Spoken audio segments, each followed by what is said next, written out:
રેતી માફિયા બન્યા બેફામ ઓરસંગ નદીમાંથી રાત્રિના સમયે ટ્રેક્ટર દ્વારા ગેરકાયદેસર રેતીની ચોરી। રાત્રે પુલ નીચેથી ભરી રહ્યા છે રેતી માફિયા તંત્રની જોડે મિલી ભગત કે ભાગીદારીમાં?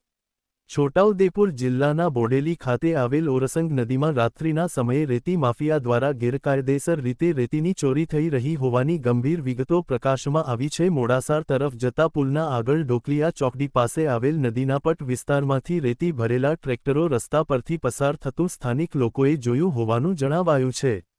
ઢોકલિયા પાઇપ ફેક્ટરી પાસેના પ્લાન્ટ પર પણ શંકાસ્પદ હલચલ જોવા મળી રહી છે। સૂત્રોના જણાવ્યા અનુસાર ઢોકલિયા ચોકડીથી જબુગામ તરફ જતા માર્ગે તેમજ બોડેલીમાં આવેલા રેતી પ્લાન્ટ પાસે મોટા પાયે રાત્રિના અંધારામાં ટ્રેક્ટર દ્વારા રેતી ચોરી થતી જોવા મળી રહી છે। જાહેરમાં લોકોમાં આ બાબતે ભારે રોષ ફેલાયો છે અને એવું ચર્ચાઈ રહ્યું છે કે શું ખાણ ખનીજ ખાતા દ્વારા કાયદેસર પરમિટ અપાયેલી છે કે પછી કેટલાક અધિકારીઓ દ્વારા પૈસાની લેતી દેતીના હિસાબથી રેતી ચોરીના આ ગેરકાયદેસર ધંધાને ચલાવવામાં આવી રહ્યો છે। પ્રજાજનો અને સ્થાનિક સમાજસેવકોનું આવું કહેવું છે કે દિવસે શાંતિ અને રાતે રેતી ચાલે છે। જો તાત્કાલિક કાર્યવાહી ન થાય તો નજીકના ભવિષ્યમાં પર્યાવરણ તેમજ રસ્તાઓનું ધોવાણ થવાની પૂરી શક્યતા છે।